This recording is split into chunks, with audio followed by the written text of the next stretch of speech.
Adencast Hope Hicks was seen leaving her home on Thursday after her lover and White House colleague, Rob Porter, 40, resigned amid domestic abuse allegations from his two ex-wives.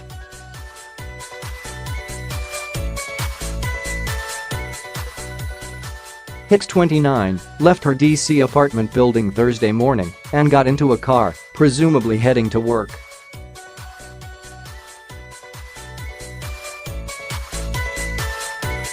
She was carrying a black handbag and wrapped up in a black coat over a purple turtleneck dress and leopard print heels.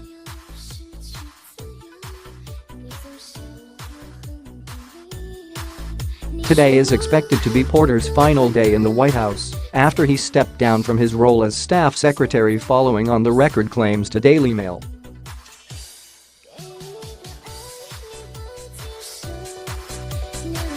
Come from his ex-wives, Colby Holderness and Jennifer Willoughby, about the abuse they had suffered during their marriages.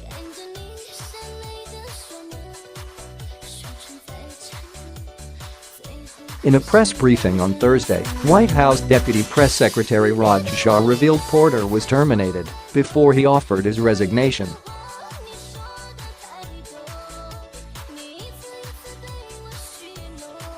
Holderness, Porter's first wife, told DailyMail.com earlier this week that Porter had choked and punched her, providing photographs of one alleged attack.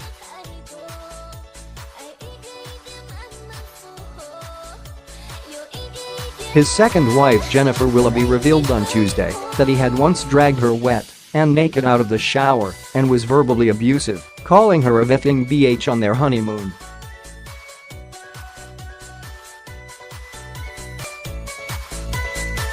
It is unclear if Hope has broken off her relationship with Porter since the allegations, but she was alone when leaving her apartment today.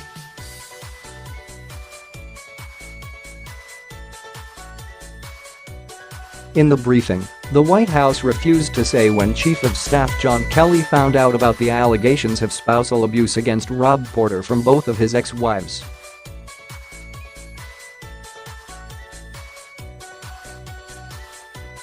Shah, filling in for the vacationing Sarah Sanders, would only say that Kelly became fully aware of the accusations yesterday when Daily Mail.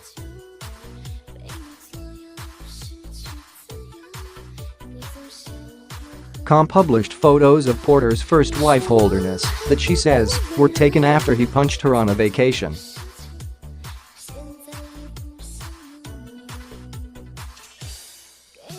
I'm not going to get into the specifics regarding who may have known what pieces of information because they were all part of an ongoing background check investigation, Shah said in his debut behind the White House podium.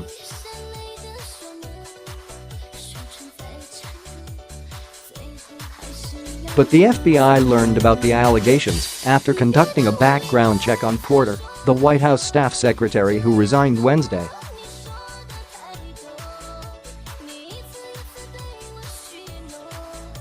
It concluded that he could be subjected to blackmail due to what was uncovered, a source tells Daily Mail.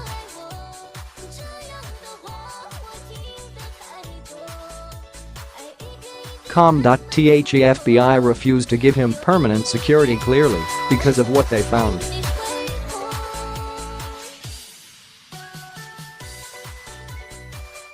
Shah called the images to the DailyMail.com graphic and the women's allegations credible in a televised briefing where Porter's resignation led the discussion.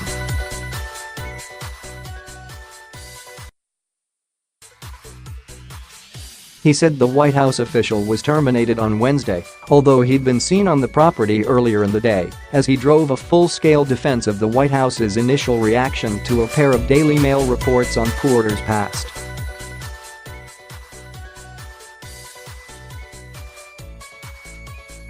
At issue in the briefing was Porter's handling of classified information in his role as staff secretary, even though he had never been approved for permanent security clearance.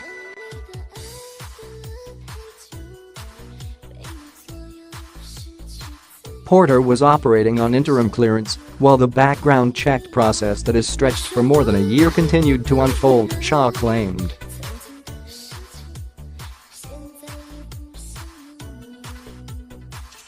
This is part of an ongoing investigation. We trust the background check process. The chief of staff does not get detailed updates about what may or may not have been alleged, he said.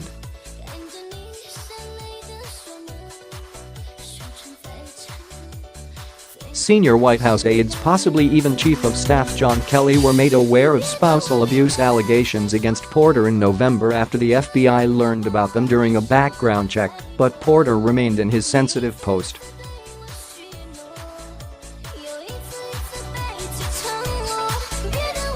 To have someone in that job who can be so easily blackmailed is crazy, Democratic Rep.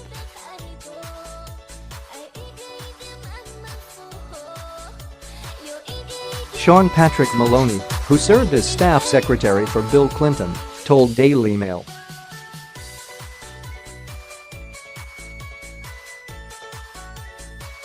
Every day there's a stack of red folders on this guy's desk that have the most secret info the government possesses, and he has been walking it into the president, he said.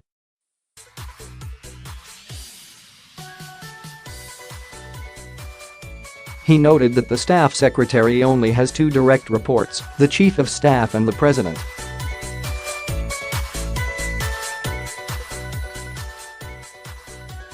To have someone in that job for 14 months with no national security clearance is outrageous.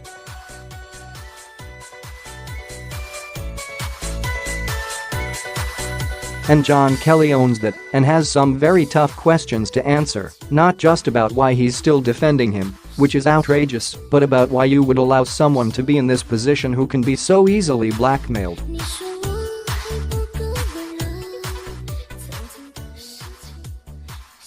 It's crazy. Maloney is calling for a House Oversight Committee investigation into what happened and singled out Kelly's role.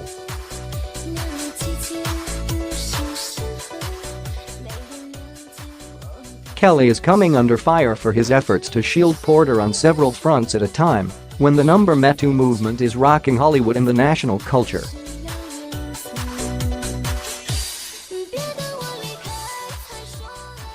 A leading feminist organization is demanding the White House chief of staff's head over his pathetic defense of Porter.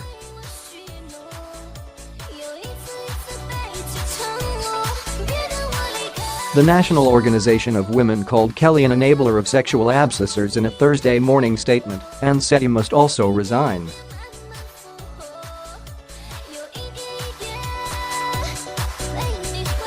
In a phone call, now President Tony Van Pelt said, "It's not honorable to beat up women."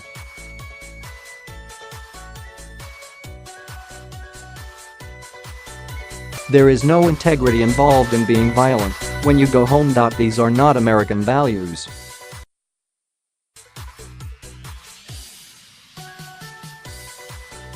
Kelly had described Porter as a man of true integrity and honor after he was informed that on-the-record spousal abuse allegations from the senior official's second wife would be appearing in a story on Daily Mail.